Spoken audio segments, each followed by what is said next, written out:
Alors aujourd'hui, un nouveau type de vidéo, quelques idées de cadeaux cuisine et maison. Si vous êtes comme moi et que parfois vous n'avez pas d'idées pour Noël, pour faire des beaux cadeaux, bah voilà 6 propositions. La suite après l'intro.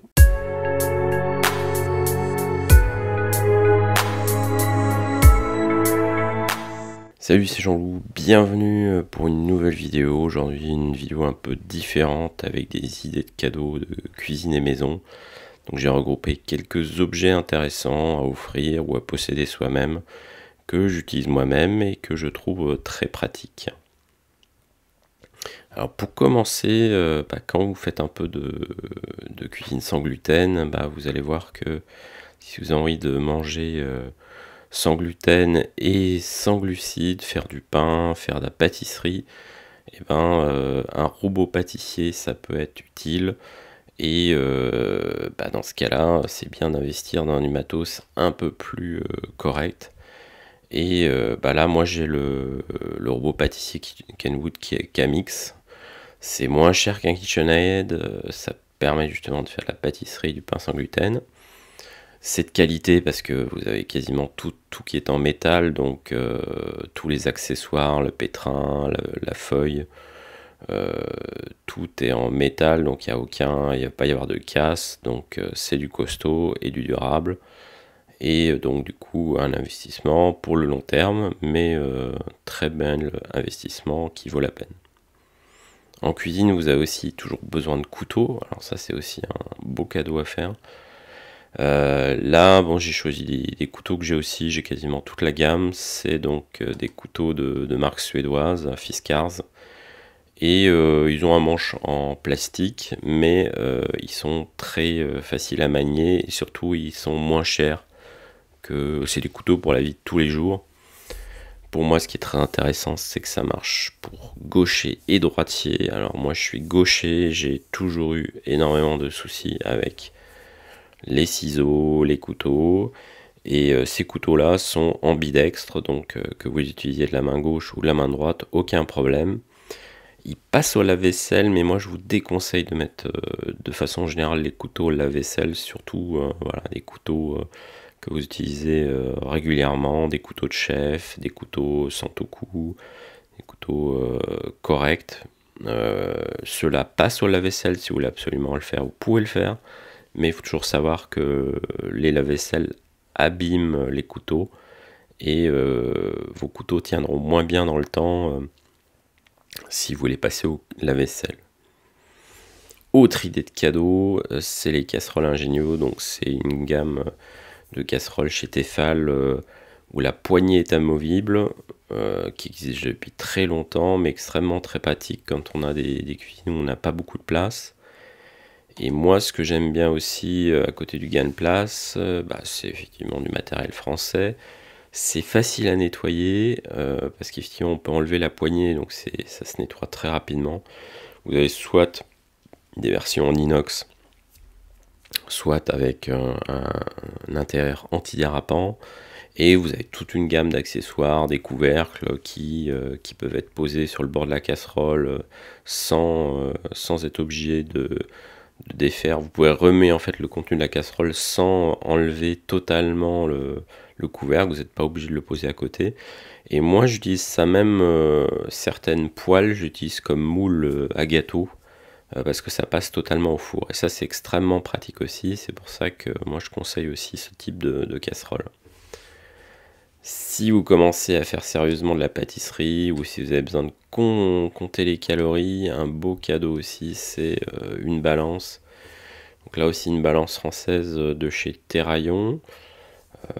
Elle peut peser 5 kg max et elle est précise à 1 gramme près.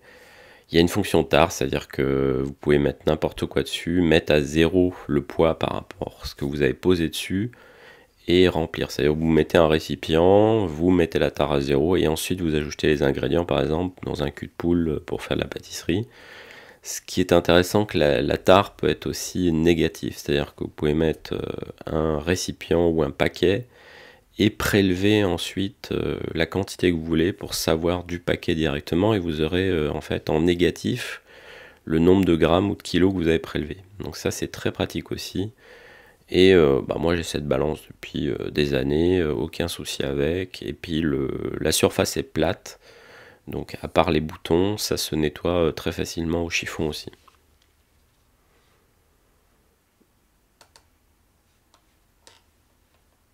Autre belle idée de cadeau, c'est un Cookéo. Alors ça aussi, je possède un Cookéo depuis des années maintenant. J'ai un Cookéo Plus, aujourd'hui il y a plein de Cookéo plus récents avec des écrans tactiles. Moi je suis pas très fan parce que quand je cuisine, généralement je suis en train de découper des aliments, j'ai parfois les mains qui sont pas tout de suite propres et donc j'aime pas trop toucher un appareil alors que voilà, si je suis en train de cuisiner, j'ai pas forcément les mains libres pour manipuler un écran tactile. Donc il y a effectivement des recettes incorporées dans l'appareil, mais en général je les utilise pas trop parce que c'est compliqué à manipuler et donc je préfère travailler avec un livre ou avec les recettes du smartphone. C'est surtout en fait à la base un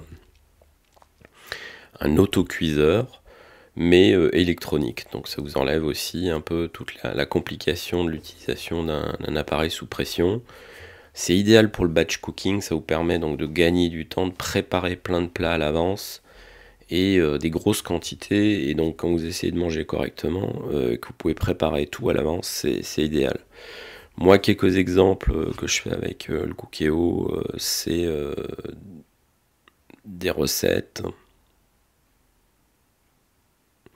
des types des plats de viande, de goulash ou de la sauce bolognaise. Et des légumes, parfois par exemple une jardinière de légumes. Alors c'est aussi un cuiseur, c'est-à-dire on n'est pas obligé de cuire sous pression, on peut aussi laisser le couvercle ouvert. Et du coup c'est un peu plus polyvalent qu'un autocuiseur. Et c'est surtout très pratique parce que du coup ça fait gagner du temps. Il existe beaucoup de livres de recettes. Alors là effectivement ils ne sont pas tous ces livres de recettes sans gluten. En général c'est de la cuisine assez roborative avec plein de crème, donc moi effectivement je suis pas trop à l'aise avec les produits laitiers, mais vous pouvez facilement adapter toutes ces recettes en les adaptant avec des ingrédients sans gluten et alléger les recettes. Mais il y a des très bons livres de recettes de cuisine qui peuvent vous pouvez trouver vous verrez bien qu'il y a des recettes possibles qui sont paléo, sans gluten et faible en glucides, donc un outil très pratique, un excellent investissement pour soi-même ou pour toute la famille. Voilà. Et vous avez une application sur smartphone pour suivre les recettes aussi sur le smartphone, ça c'est relativement pratique et vous n'aurez aucun mal à trouver des idées de recettes. En plus la plupart de ces bouquins sont bien foutus puisqu'ils ont un index par ingrédient. Et donc si par exemple vous n'avez pas d'idée, vous cherchez un ingrédient et les recettes afférentes et vous avez tout de suite une solution pour ce qui vous reste dans le frigo. Et voilà, dernière idée de cadeau sympa, un coupe-main manuel. Donc ça c'est un coupe-main de marque allemande. Il est tout métal. Alors il a un look rétro parce qu'il n'est pas électrique et c'est tout son intérêt.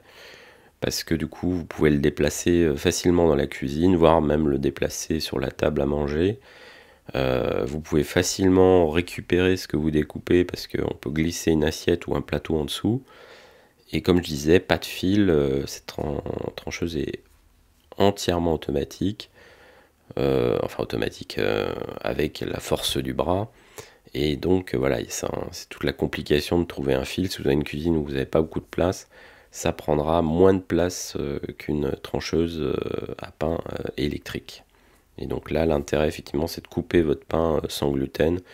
Les pains, par exemple, sans gluten, qui sont un peu particuliers, qui sont souvent faits dans des moules à cake, vous pouvez les couper par tranches normées, relativement fines, et récupérer ensuite ça dans une assiette pour congeler votre pain, etc. Donc moi, j'aime bien le look déjà et le côté manuel. Voilà, c'est tout pour cette vidéo pour aujourd'hui. C'était quelques idées de cadeaux cuisine et maison. Si vous avez envie de faire plaisir ou vous faire plaisir, vous retrouvez toutes les références de ces produits sous la vidéo et je vous dis à très bientôt pour des nouvelles vidéos. Ciao!